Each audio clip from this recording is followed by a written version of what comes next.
오늘 말씀에서 뭐라고 따라왔을까요? 죄인들이 만난 예수 그리스도. 이번 단일 기도의 주제는 하나님을 만나는 단일 기도라고 말했습니다. 만남이라는 것이 한 번 만난 것도 만남이고 두 번 만난 것도 만남이죠. 스치듯 지나가는 것도 만남이고 평생 동지와 동역자로 같이 옆에 서는 것도 만남이죠. 그런 의미에서 하나님과의 만남은 스쳐 지나가는 것만큼 가슴 아픈 일이 어디 있어요? 예전엔 만났어서 과거의 만남만큼 가슴 아픈 일이 어디 있어요? 깊이 하나님이라는 이름 한마디에 하나님, 내 속에 있던 모든 것들이 정말 뭉클거리고 뜨거워지면서 새로운 소망을 얻을 수 있는 것, 그 만남이죠. 저는 그 만남의 은혜가 함께 하시기를 축복합니다. 이번 단회기도 첫날부터 말씀을 나눌 때에 그냥 내버려두면 처절하게 썩어 문드러질 사람들이 예수를 만나면서 새로운 삶이 됐잖아요. 기억나시죠? 벌써 오늘 9째 날이 됐어. 나 오늘 8일인 줄 알았어. 가만히 계산하니까 9째 날이. 벌써 9째 날이 됐구나. 누가 만났어요? 문둥병자. 가만 놔두면 어떻게 될까요? 피투성이로 썩어져. 이방인 구원 없습니다. 열병, 전염병 그대로 놔두면 무너지는 겁니다. 귀신 들린 자 끔찍한 상황이죠. 어떻게 생각하십니까? 중풍병자 못 움직입니다. 가만히 보면 이건 가만 놔두면 도저히 살아갈 수 없는 사람들인데 예수님이 오셔서 하신 게 뭐냐면 찾아가서 또 찾아오는 사람을 만나 주셔서 그 삶에 잃어버렸던 새로운 삶, 새로운 생명을 어떻게 하느냐 다시 되찾아 주시더라고. 그러니 그 말이 안 나와요. 하나님을 만나야 되잖아요. 예수 그리스도는 우리에게 아버지를 소개하고 있잖아요. 하나님이 세상을 이처럼 사랑하신 거야. 예수를 보면 누구의 사랑을 느낀다고요? 하나님 아버지의 사랑. 하나님의 세상을 이처럼 사랑하셔서 독생자 예수를 우리에 보내주셔서 저를 믿는 자마다, 저를 만나는 자마다, 그와 함께하는 자마다 멸망하지 않고 그 죄값을 치르고 희생의 값을 치러서 멸망하지 않고 무엇을 얻어요? 영원한 생명. 전 성경 속에서 가장 설레이는 단어 창조.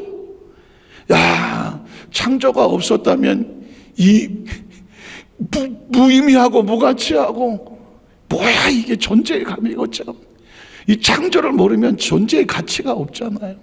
저는 창세기 1장 1절에 내 인생의 승부를 다 끝냈어. 태초에 하나님이 천지를 창조하셨다.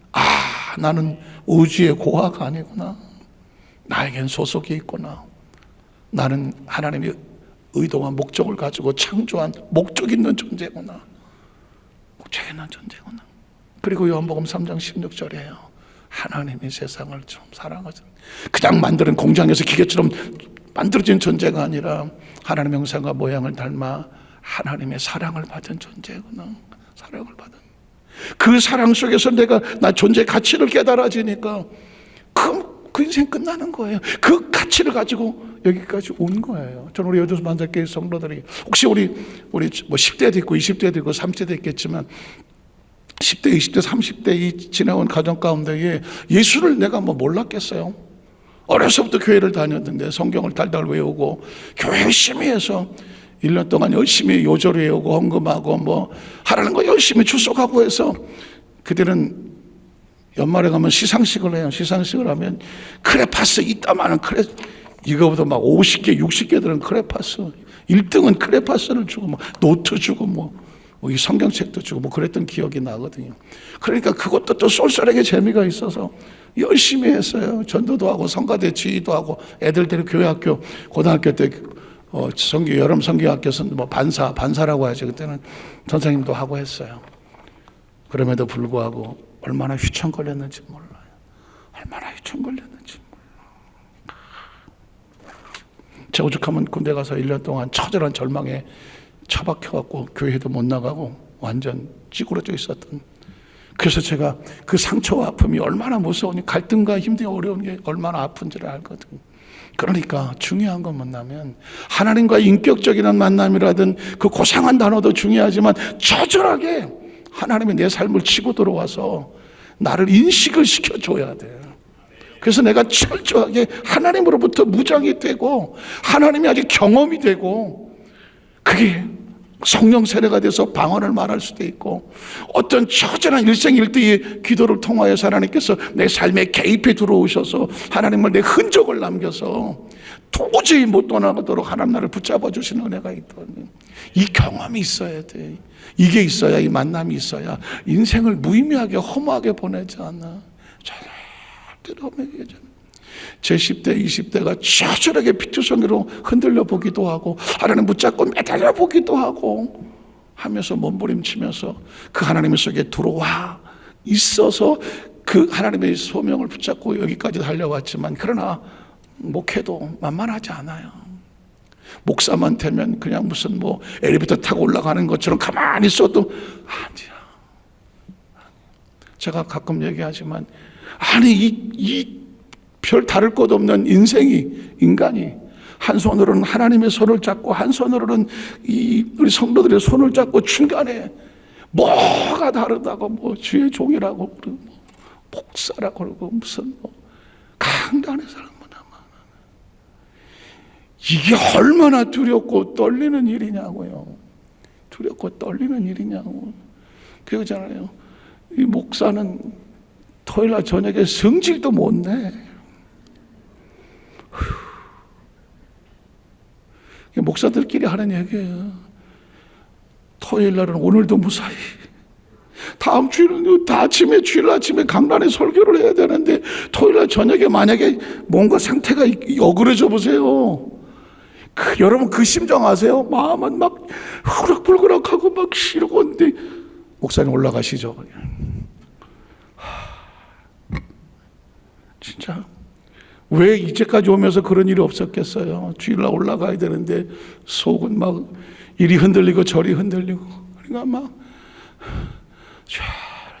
제가 아주 옛날에 주일날 설교를 해야 되는데 1부, 2부, 3부, 4부까지 설교를 해야 되는데 새벽 5시까지 했는데 설교가 여기 안 들어와.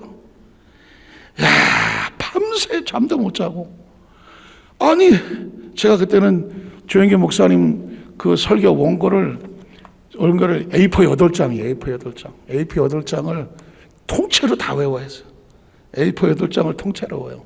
왜냐하면 내가 앞으로 목회를 할 때에 조 목사님 설교의 패턴, 단어, 생각, 구조, 이걸 철저하게 내가 지금 안 하면 안 되겠다. 그래서 그 담임 목사가 되고 나서 한 3년 동안은 조영기 목사님 설교 원고를 딱 치면 A4 8장이 나와요. A4 8장을 다 외워야 돼. 그 며칠에 끝나자마자부터 시작해갖고 토요일 하루 종일. 그때는 그래서 토요일 하루 종일 우리 집사람의 애도 저를 건드리지도 않았어. 조그만 방에 들어가서 8장을 다 수도 없이. 근데 알겠지만 설교를 외워서 올라가 보세요. 단어 하나만 씹히면 생각이 안 나. 그러니까 그냥 이 머리를 하고 올라가야 되는데, 그때 새벽 5시가 됐는데 설교가 원격이 하나도 안 들어와. 그래서 영어로 말하는 크레이지 앤 점핑이야. 미치고 환장하고 펄쩍 뛴다는 거야. 그래서 제가 새벽 5시에 바깥으로 튀어나온 적이 있어요. 길거리를 헤매서 울어서 하나님 좀 7시에 올라가서 지금 설교해야 되는데 5시인데도 이게 머릿속에 안 들어요. 그 2시간이 얼마나 처절했는지 아세요? 이제 근데 그걸 어떻게 했어? 주일날 저녁에 들어가니까 오늘도 무사히 1부 설교하고 9시 조목사님 설교 사회 하나 하고 11시 설교, 1시 설교, 3시에 찬양 예배 드린다고 3시 찬양 할 때도 있고, 주일날 저녁에 또 가족 찬양 예배 드린다고 해서 또 저녁 설교, 하루에 보통 5번, 주일날 5번 설교를 합니다. 제가 지금 말씀드리는 거는 전하의 어떤 사람도 이 땅에 예수 믿고 만나서 하나님 앞에 가는 그 순간까지 가만히 있어서 가는 사람은 아무도 없어. 천하의 조영기 목사님도 제가 비서실장할 때에 보고 눈물을 흘렸던 게 뭐냐면, 당회장 목실이 이렇게 문이 살짝 열려 있거든요. 또 제가 비서실장이니까는 항상 어떤 상황일지를 몰라서 문이 살짝 열려 있을 땐 제가 안의 동정을 좀 살펴요. 근데 그때 제가 한번 깜짝 놀란 거는 딱 이 자세예요. 책상에 앉아가 기도를 하시더라고요. 그 모습을 보면서 제가 돌아와서 비설장 자리에 앉아서 그 자리에 펑펑 울었어요. 천하에 여의도 순복음교회 당회장 조영교 목사님도 틈만 나면 기도를 안 하면 그 자리를 할 수가 없는 거예요. 제가 이야기를 드리는 것은 아까 말씀드렸죠. 천국 가는 그날까지 우리가 이 땅에서 뭘 준비하느냐, 신앙의 아름다운 화분을 잘 준비를 해서 하나님 앞에 내놓을 아름다운 꽃을 피우는 건데, 그러기 위해서 여러분 이걸 잘 안고 조심해서 관리해서 하나님 앞에 내어놓을 수 있어야 되는 거예요. 그러니까 절대로 그냥 되는 건 없어요. 우리 하나님 앞에 더 가까이 진짜 만남이 있어야 하는 거예요. 50대에 어떤 큰 기업을 이룬 젊은 CEO가 그런 말을 하더라고요. 50대가 되고 나니까 인생에 제일 중요한 게 뭔지를 알았대. 그러면서 제일 중요한 게 뭔가 내 주위 사람이더래. 그러면서 하는 얘기가 뭐 뻔한 얘기 같지만, 똥파리를 따라가면 거기 뭐가 있어요? 화장실이 있거나 쓰레기통이 있어. 꿀벌을 따라가면 거기 뭐가 있어요? 꽃이 있어요. 자기는 나이 50이 될 때까지 싫어하면서 이 사람 저 사람 다 따라다녀 봤는데 뒤돌아보고 나서 보니까 똥파리 따라갔다가 얼마나 많은 상처를 받는지 모르는, 이젠 다시는 아무나 따라가지 않는데 철저하게 내 에너지를 뺏어갈 사람은 절대 따라가지 마라. 나에게 용기를 주고 기쁨을 주고 은혜를 주고 같이 있으면 힘이 나고 격려해 주고 손잡아주고 진짜 꿀벌같이 향기 나는 그곳으로 인도할 사람을 따라가라. 그게 바로 예수님이에요. 예수님이에요. 예수보다 더 좋은 친구 없네 했잖아요. 일단 예수를 안 만났으면 천국을 어떻게 가겠어? 예수를 따라갔더니 거기 갔더니 천국이 있는 거예요. 굴벌을 따라갔더니 거기 꽃이 있더라고. 마찬가지예요. 그러니까 이게 똑같이 비슷하게 생겼지만 이 똥파리인지 이 벌인지를 잘 구분해내니 이게 인생의 지혜고 축복이에요. 그 천국은 누구 따라가는 거냐? 예수 따라가는 거는. 그러니까 지난 단여기 동안 이 만났던 사람들이 다 처절한 삶이었지만 예수를 만나면서 예수를 따라갔더니 전혀 새로운 삶이 벌어진 거예요. 오늘은 아주 듣기만 해도 처절한 단어가 죄인이야. 죄인. 죄인은 또 뭐야? 죄인들이 만난 예수 그리스도. 우리 첫 번째로 예수 그리스도와 마태와의 만남의 모습이 보입니다. 여러분 이제 여기가 본문이 마태복음이잖아요. 이따가 읽겠지만은 여기에 메시지는 뭐냐면 마태복음의 수신자가 누구라 그랬어요? 유대인들이거든요. 예수님이 이 땅에 오셨을 때 얼마나 피투성이었어요. 저 말구에 태어났을 때 헤롯은 예수를 죽이려고 그랬어요. 뭐 또 하나 왕이 온다고 예수에 태어나자마자 죽이려고 했었어요. 예수님이 오죽하면 애굽에 피신했다가 다시 돌아왔어요. 자라는 과정 속에서 예수님께서 이제 30일 공생애를 할 때도 사람들은 나사렛에서 무슨 선한 것이 나오겠어? 목수의 아들, 저 요셉의 아들 아니야? 아이고, 아무도 인정하지 않았습니다. 아무도. 그런데 놀랍게도 예수를 만났던 죄인이라고 하는 사람들이 예수를 만나면 예수님 앞에 나와 제자가 되어져. 무슨 말을 하고 있는 것 같아요? 이 글을 읽는, 이 복음서를 읽는 유대인들아, 아브라함의 자손이라고 너희가 그냥 날 때부터 아브라함의 자손, 목이 골아갖고 나는 아브라함의 자손이야 하고 가만히 있어도 하늘나라를 간다라고 버티고 있느냐?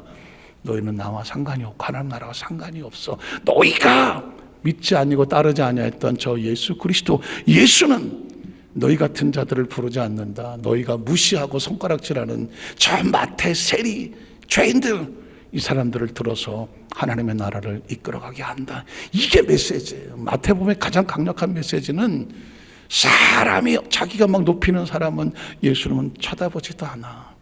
세리이고 죄인이고 손가락 당한 그 사람들에게 예수님을 만나니까 어떻게 변화되는지를 보여주는 그 메시지가 마태복음인 거예요. 자, 오늘 본문에 가볼까요? 9절에 보면 이렇게 말해요. 예수께서 그곳을 떠나 지나가시다가 마태, 기억하시죠? 마태는 세리예요. 세리는 유대인 동족 가운데서 가장 천대받고 왜 그럴까요? 로마의 식민지가 있는데 뭐 잘 아시는 얘기지만 로마의 식민지라 했는데 식민지에서 그 세금을 걷어야 되는데 로마 사람들이 말도 잘 안 통하고 뭐 그러니까 마치 일본 시대에 일본 앞잡이 뭐 한국 사람 갖다가 끊어 뭐 이렇게 하는 것처럼 이 같은 동족인데 세리를 세워요. 그래갖고 다니면서 세금을 걷어오게 해요. 예를 들어서 세금이 만약에 뭐 10,000원이다 그러면 20,000원 걷어오면 10,000원은 내 거야. 상납금만 주면 돼. 그러니까 뭐 그냥 도끼눈을 떠갖고 그냥 세금을 잔뜩 걷어오죠. 그래갖고는 반타작은 내 거야. 그러니까 같은 동족들이 이 마태를 어떻게 보겠어요? 아유 저 앞잡이 저 천대가 봐주도 않는 거예요. 그런데 그 마태라는 세리가 예수를 만납니다. 세간에 앉아있는 걸 보시고 이러시되 이렇게 말합니다. 나를 따르라. 한번 따라 하실까요? 나를 따르라. 이 한 구절은 유대인들은 이 구절을 읽다가 충격을 받는 겁니다. 하나님의 아들이고 메시아고 그리스도라는 사람이 아니 아브라함의 순수 혈통을 찾아내서 당신이 하나님의 자손이야 뭐 이렇게 해야 되는데 이게 뭐야? 저 동족의 피를 빨아먹는 저 세리를 갖다가 나를 따르라고 말해요. 하나님의 선택은 인간이 생각하는 기준과 다른 거예요.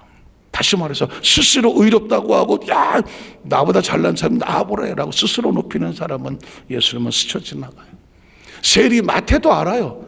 자기 동족들이 자기를 얼마나 무시하는지. 그래서 세간에 있으면서 항상 눈치 보고 내가 어쩔 수 없이 일을 하고 있어 하면서도 그 동족의 눈을 피하고 다녀야 되는 존재거든요. 그런데 예수님께서 그 마태를 스쳐 지나치지 않아요. 마태 Follow me. 너는 나를 따라와라. 어쩌면 오늘날 저와 여러분에게 동일한 거예요. 저 유대인들이 볼 때는 우리는 구원받은 백성이 아니에요. 약속의 백성이 아니에요. 이방인이에요. 근데 이 메시지는 뭐냐면 유대인들을 지나치시면서 이방인들에게 구원의 손길을 내미는 거예요. 엄청난 충격이죠. 그래서 구약과 신약은 이렇게 다 철저하게 구약은 아브라함의 자손들 이야기예요. 그런데 예수 그리스도 이후에 오면서 아브라함의 자손이라고 목에 굳어 있는 그들을 향하여 예수님이 왜 안 찾아갔겠어요? 잃어버린 백성을 찾으러 왔다 했지만 유대인들은 아무도 예수를 영접하지 않았어요. 예수는 그래서 이방인을 찾아가는 겁니다. 자, 나를 따르시니 일어나 어떻게 했다고요? 놀랍게도 마태가 따릅니다. 자, 10절에 보니까 예수께서 마태의 집에서 앉아 음식을 잡수실 때에 많은 세리, 이젠 뭐 한두 명이 아니에요. 많은 세리와 아예 그냥 무더기로 죄인들이 와서 예수와 그의 제자들과 함께 앉아 있었다라고 말합니다. 우린 여기서 우리의 모습은 어떤 모습일까? 우린 여기서 은혜라는 단어를 발견해야 됩니다. 한번 따라 하실까요? 은혜, 은혜. 이미 예수님께서는 스스로 죄인이고 사람들의 손가락질을 받고 아브라함의 자손이 아니고 혹시 자손이더라도 어쩔 수 없이 세리를 하면서 동족의 손가락질을 받는 사람이 있지만 예수님의 눈에는 다 불쌍한 영혼. 여러분이 어느 날 어떤 사람을 보았을 때에 그 사람의 겉모습이 아니라 영혼이 보이거든. 영혼이 보이거든. 비로소 우리 심령 속에 하나님의 나라가 들어와 있는 겁니다. 이해하시겠어요? 영혼이 보이시기를 주의 이름으로 축복합니다. 신앙생활에 가장 무서운 게 뭔지 아세요? 소위 말하는 인종차별, 또 아니면 성별차별, 아니면 다른 어떤 것으로 있나요? 차별하고 그 사람을 무시하는 겁니다. 아주 오래전 그런 얘기 들었잖아요. 백인 교회에 흑인이 출장을 갔다가 그 교회에 주일 예배니까 교회인데 뭐 들어가려고 했더니 못 들어오게 막았다는. 왜 막았느냐? 교회 이름이 화이트 처치다. 그게 어쨌다는 거냐? 여기는 백인들만 들어온다. 눈치채셨어요? 교회는 흑인 백인이 구분됩니까? 안 됩니까? 아닙니다. 그런데 인간이 자꾸 구분을 해요. 너 백인이지 유색인종이지 이해가시겠어요? 혹시 내 마음속에 야, 나 진짜 내가 얼마나 많이 기도를 하는데 어느 날 얼마나 내가 기도를 많이 하는데 당신 기도 얼마나 해? 1시간 정도. 1시간 해갖고 되겠어? 나 하루에 3시간, 4시간씩 기도한 사람이야. 혹시 이렇다고 치면 여러분이죠, 그 기도를 3시간, 4시간 기도하는 게 그 사람에게 축복입니까? 아니면 스스로 나르시즘에 빠져서 자기를 높이는 도구입니까? 기도는 도구가 될 수 없어요. 3시간, 4시간을 엎드려 기도한다는 얘기는 하나님과 나와의 관계입니다. 그걸 바깥으로 끄집어내서 그걸 가지고 사람을 구별하고 차별하려고 한다고 하면 여기서 우리는 바리새인이 되는 겁니다. 바리새인 되는 겁니다. 소위 말하는 영적인 나르시스트라고 하는 자아도취. 신앙생활하면서 아주 조심해야 될 것은 자아도취예요. 어느 날 나는 제일 높아 보이는데 다른 사람들 다 시답지 않게 보여. 그거밖에 안 돼? 이러는 순간 우리는 뭐가 되냐면 스스로 계급을 만들어서 내가 바리새인이네. 이해되시겠어요? 그래서 첫날 단일 기도할 때 했던 단어가 또 끝자리로 가는 거잖아요. 하나님 안에서 어느 누가 옆자리를 앉느냐고. 끝자리야. 나는 죄인입니다 라고 자기를 낮추고 끝자리에 앉을 때 주인이 와서 너 여기 와. 그게 은혜라고 믿으십니까? 그러니까 사실은 성경 속에서 가장 중요한 메시지는 뭐냐면 인간은 어느 누구도 스스로 자기를 높여서는 안 된다. 예수 믿고 구원받은 성도라고 할지라도 기도를 무슨 하루에 몇 시간을 하든 성경을 많이 읽었던 내가 나중에 전도를 얼마나 많이 했던 하나님과 나와의 관계지 그걸 가지고 다른 사람에게 전도도 하나 못한 거 가지고 야 너 몇 시간 해? 어떤 것으로든지 사람을 차별할 수 없어요. 진짜 기도 많이 하는 사람은 그 기도 시간을 숨기겠죠. 진짜 하나님 일을 많이 하는 사람은 왼손이 하는 오른손이 모르는 것처럼 숨기겠죠. 왜? 하나님과 나 그게 어떻게든지 나의 교만이 되지 않으려고. 반대로 아니 뭐 기도 많이 한다고 그래서 뭐 그 대수요 하나님의 뜻대로 살아야 되지 라고 하면서 혹시 또 그 기도를 많이 한다는 사람과 그게 또 꼴 보기 싫어서 나는 하고 또 자기를 변명한다는 그 어떤 거든지 자기 중심적으로 해석을 하는 것들은 그런 관점이나 해석은 예수님이 볼 때 가장 싫어하는 거예요. 사실은 우리 교회 안에서 우리 공동체 안에서 알게 모르게 그런 선들이 있다든가 어떤 차별이 있다든가 구별이 있다든가 남녀를 구별하는 건 당연하죠. 노소를 구분하는 건 당연해요. 그거는 도덕과 윤리예요.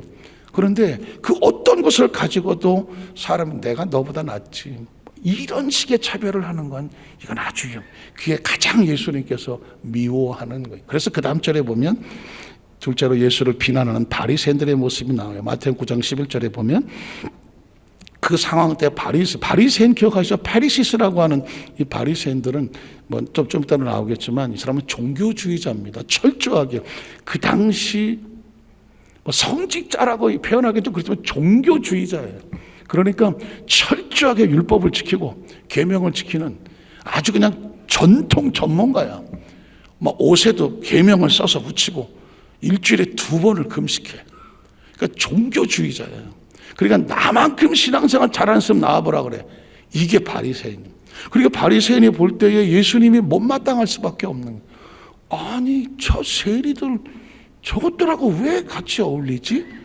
들어보세요. 바리새인들이 보고 그의 제자들에게 이르되 어찌하여 너희 선생은 세리와 죄인들과 함께 잡수시느냐? 먹어도 됩니까? 먹으면 안 됩니까? 계명과 율법을 가진 사람들은 죄인이기 때문에 죄인들하고는 안 놀아. 이방인들하고도 안 놀아. 이게 그 당시 유대인들이 가지고 있는. 그래서 이게 유대인들이 가지고 있는 율법의 의식인데 이게 하나님께서 원하는 걸까요? 원하지 않는 걸까요? 원하지 않는. 그래서 오죽하면 하나님이 견디다 못해갖고 하늘에서 뛰어내려왔다는 거예요. 성육신이라는 게 그런 거예요. 이스라엘 백성을 신명기 7장에 그 오갈 데도 없는 것들을 갖다가 건져내서 말이야. 이 하나님 없이는 살 수도 없는 민족을 데리고 그 구약 역사를 끌고 왔어. 그랬더니 이 이스라엘 민족이 영적으로 교만이 목이 하늘에 솟구쳐갖고 우리만 하나님 백성이야 라고 있는 거예요. 하나님 백성은 온 인류를 건지는 거예요. 온 인류가 다 하나님 백성이지. 이스라엘을 통하여 하나님이 갖던 샘플과 모델일 뿐이야. 샘플로 모델로 해놨더니 샘플 모델이 에이 우리만 하나님 백성이에요. 저것들은 하나님 백성 아니하고 자기들만 하나님을 독점하려고 하는 거지. 그래서 내가 이 백성을 잘못 키웠네. 내가 이 백성을 잘못 키웠어. 그래서 하나님이 이 4차원의 하나님의 3차원의 육신을 입고 뛰어내려온 게 성육신이에요. 그래서 여러분 아시는 것처럼 마태복음 5장 6장 7장의 산상수훈에 보면 제가 그런 말을 했죠. 마태복음 5장 7장 산상수훈만 있어도 기독교는 존재한다. 복음은 존재한다. 핵심은 뭐냐?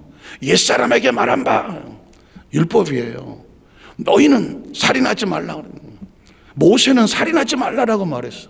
그러니까 사람을 죽여야만 살이냐? 그러나 나는 너에게 이르노니 재해석이야. 예수는 계명을 뭐라고 말하냐면 나는 너에게 이르노니 누군가를 보고 미움을 품었다고 하면 자기 동족을 보고 누굴 보고 이 저 바보 같은 놈라고 욕을 하거나 그리고 그에 대해서 비난과 멸시를 했다면 너는 이미 그를 죽인 자야. 이해가 되시겠어요? 구약은 안 죽이기만 하면 돼. 안 죽이기만 하면 살인자가 아니야. 나 살인 안 했어. 무슨 살인했어? 그런데 예수님 말합니다. 그래? 너 살인 안 했어? 근데 네 속에 왜 미움이 있어? 누군가를 미워했다면 넌 이미 죽은 거야. 누군가의 마음속에 음력을 품었다면 넌 이미 간음한 거야. 어떤 걸 가지고 저거 내가 갖고 싶을 때 어떤 탐심을 품었다면 넌 이미 도둑질한 거야. 그러니까 어떻게 하라고? 그럼 도대체 예수님 우리를 다 살인자로 만드나? 다 성범죄자로 만드나? 다 도둑놈으로 만드나? No. 그게 아니라 인간은 누구도 판단할 수가 없어.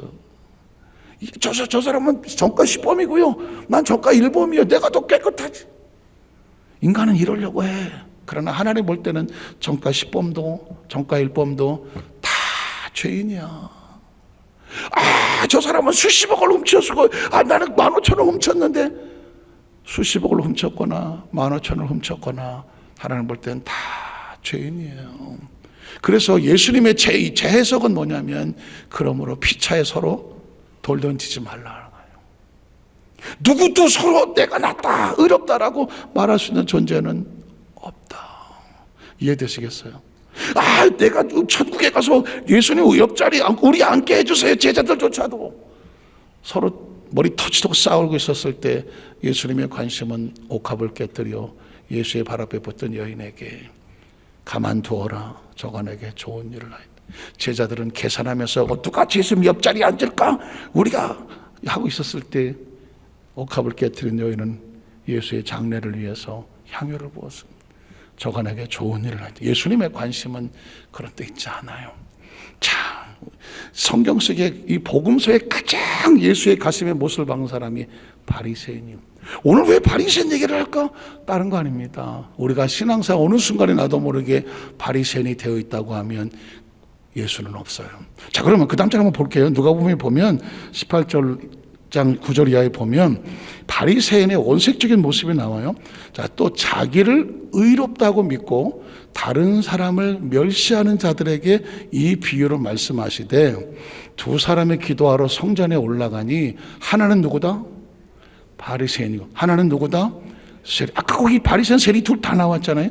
자, 바리새인은 서서 따로 기도하여. 왜 서서 기도할까?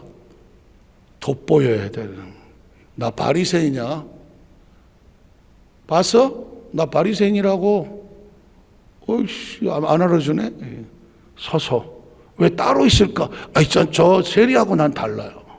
그래서 따로 서서 기도하여 이르되 하나님이여, 나는 다른 사람들, 특히 토색하고 불의하고 간음하는 자들 같지 아니하고 이 세리와도 같지 않음을 분명히 감사기도인데 내용은 뭐냐면 온통 다른 사람은 다 아래로 깔고 하나님 나 의로워요. 또 겁나 거시기 의롭습니다. 자기를 높이고 있는 중이에요 지금. 겉으로 볼 땐 종교가 있고요, 감사 기도예요. 성전에 나와 있어요. 따로 서서 기도하고 있다고요. 그런데 예수 그리스도가 비유를 하는데 이게 세리, 이게 바리새인이야. 자, 그런데 그 다음 절에 보면 나는 일주일에 2번씩 금식한대요. 누가 따라가이고, 또 소득의 11조를 내가 쫙 드린 헌금이 감사가 아니라 자기의 신앙 백그라운드의 자랑의 커리어야. 그 다음 절엔 뭐라고 말하냐면, 근데 세리는 왜 멀리서 있을까요? 나는 죄인이야. 죄인이니까 어디 가까이서 감히 눈을도 하늘을 쳐다보지도 못해. 성경에 보면 그 성전 기둥이 있으면 기둥 뒤에 숨어서 다만 가슴을 치면서 이르되 뭐라고 말해요? 하나님 나를 모아소서, 불쌍히 여기소서. 이게 세리야. 나는 죄인이로소이다 하였느니라. 자, 14절에 보면 내가 너에게로 오니 이에 저 바리새인이 아니고 누가 의로워요? 세리가 의롭다 하심을 받고 그의 집으로 내려갔느니라. 분명히 우리가 봐도 바리새인이 의롭잖아요. 그런 신앙인이 어디 있어? 일주일에 2번씩 금식하고 누가 봐도 저 사람 대단하잖아. 예수님 말씀합니다. 그건 의로운 거 아니다. 자기를 스스로 높이는 사람은 의로운 거 아니야. 자기를 나를 불쌍히 여겨달라고 가장 끝자리에서 가슴을 치면서 나는 부족하다고 고백하는 그 사람이 의로운 거야. 그래서 무릇 자기를 높이는 자는 뭐하고? 낮아지고, 무릇 자기를 낮추는 자는 뭐하리라? 높아지리. 이게 하늘나라 법칙이야. 이게 복음이야. 이게 복음이야. 그래서 우리에게 희망이 있는 거예요. 그리고 우리는 철저하게 신앙생활이 쌓여지고 직분이 더 많이 올라가는 게 아니라 더 많은 일을 하고, 더 많은 일을 할수록 어떻게 해야 되냐면, 난 아무것도 아닙니다. 마땅히 할 일을 했을 뿐입니다. 이해가 되시겠어요? 이해가 되시겠어요? 제가 그래서 그렇게 얘기하는 거야. 담임 목사 목회를 37년을 하고 무슨 이제 내일 모레 40주년 이러고 있을 때 가장 무서운 게 어느 날, 야, 내가 40년을 목회를 했어. 그게 어쩌다고? 난 하나님, 나 빨간 명찰이에요. 심령이 처음과 같지 않으면 나머지 것들은 오히려 걸림돌이야. 이해가 되시겠어요? 오늘 이 말씀은 앞으로 우리가 신앙생활하면서 어떻게 처신을 해야 될까? 가장 중요한 처신에 대해서 말하는 거예요. 아무리 화려한 경력이 있으면 뭐예요? 마치 바리새인처럼 내가 목이 굳기 시작하면 예수님은 안 쳐다봅니다. 저는 의롭지 않아. 오히려 부족해 보이고 모자라 보이고 저런 것도 있어 보면 그 사람이 가슴을 치고 하나님 앞에서 그 사람이 어렵다고 얘기하는 거예요. 자, 마지막 세 번째를 보면, 그래서 죄인들을 부러우심을 선포하는 예수님 모습입니다. 12절에 보면 예수께서 들으시고 건강한 자에게는 의사가 쓸데없어. 건강한 사람 병원에 가지 않고 의사 그냥 지나칩니다. 그런데 병든 자에게야 쓸데가 있다. 병든 사람에게 의사는 구원자와 같아요. 간절하고 너무 소중하고 귀한 거예요. 그러니까 하나님에 대한 인식, 예수에 대한 인식, 하나님에 대한 인식이 어떤 마음을 가지고 있는지를 묻는 거예요. 그래서 그 다음 절에 보면 뭐라고 말해요? 너희는 가서 내가 뭘 원해요? 긍휼을 원해요. 제사는 형식이에요. 예배 형식을 말하는 거예요. 제사를 원하지 않는다는 형식을 원하지 아니하고 긍휼을 원한다는 것은 그 마음속에 진실과 사랑과 인애와 자비를 원한다. 이게 무슨 뜻인지를 배우라고 말씀하는 거죠. 나는 의인을 부르러 온 것이 아니라 누굴 부르러 왔어요? 죄인을 부르러 왔어요. 말씀을 정리하기를 원합니다. 이게 신앙의 복음의 가장 기본 베이스예요. 바닥이에요. 이게 단단해야 돼요. 이게 단단해야 돼야 그 위에 하나님 어떤 축복을 주시고 어떤 직분을 맡겨주시고 어떤 은사를 주시고 어떤 계시를 주시고 어떤 능력을 주시더라도 이게 베이스가 단단한 사람들은 절대 흔들리지 않아요. 아무리 높은 데 갖다 놓아도 흔들리질 않아요. 혹시 아세요? 이런 속담 있잖아요. 왕이 되려고 하는 자는 뭘 견뎌라? 왕관의 무게를 견디란 말이 있잖아요. 그러니까 이 왕관의 무게를 견딜 능력이 없는 사람이 왕이 되면 끝나고 내려오면 다 감옥을 가더만. 그냥 왕이 되는 게 축복이 아니에요. 거기서 잘 견디고 좋은 이름을 남기는 게 축복이에요. 차라리 왕이 안 됐으면 그냥 안전하게 살 것 같은 사람들이 왕이 되는 바람에 최후가 좀 힘들어진 사람이 보이잖아요. 마찬가지예요. 하나님의 나라 속에서 마찬가지예요. 우리가 하나님 안에서 그 은혜 속에서 들어와 있다면, 예수를 믿었다면 예수 믿은 성도의 왕관의 무게를 견뎌야 돼요. 이해가시겠어요? 의로움을 얻었으면 의로움을 지킬 수 있는 무게를 견뎌야 돼요. 나에게 하나님은 큰 축복과 은혜를 주셨다면 그 겸손의 무게를 견뎌야 돼요. 그리고 내게 주신 은혜의 사랑을 가지고, 내가 받은 것을 가지고 내 주위를 돌볼 수 있는 그런 왕관의 무게를 견뎌야 돼. 그게 내 마음에 꽃밭을 줬으면 그 꽃밭을 아름답게 키워야 될 이 사명의 무게를 견뎌내야 된다는 거죠. 그래야 오늘 주님께서 나는 긍휼을 원하지 제사를 원하는 게 아니야. 나는 의인을 부르러 온 게 아니야. 죄인을 부르러 온 거야. 그 말이 뭐예요? 의인을 불러야 되는데 왜 죄인을 불러요? 스스로 의롭다고 하는 사람은 예수가 필요 없어요. 근데 나는 죄인이기 때문에 예수님 없으면 안 돼요. 이 사람이 예수와 같이 찾는 사람인 거예요. 우리 여의도스 만사교회 성도들이 이 땅에 많은 크리스천수 있지만 조금 게 다른 게 있다고 하면 지어나는 여전히 죄인입니다. 여기서 말하는 죄인이라는 것은 죄를 지어서가 죄인이 아니라 하나님 앞에서는 늘 부족한 존재이지만 그 은혜로 서 있는 하나님을 늘 갈급해하고 사모하고 목말라하고 배고파하고 간절히 원하는 예수 그리스도로 말미암아 배고프고 배부르고 하나님의 나라로 배부르기를 원하는 예수의 갈급한 하나님의 자녀입니다. 그 심령이 가난하고 늘 갈급한, 또 찾아 나오고 또 찾아 나오는 우리 성도님 되시기를 주의 이름으로 축복합니다. 기도하겠습니다. 하나님 아버지 감사합니다.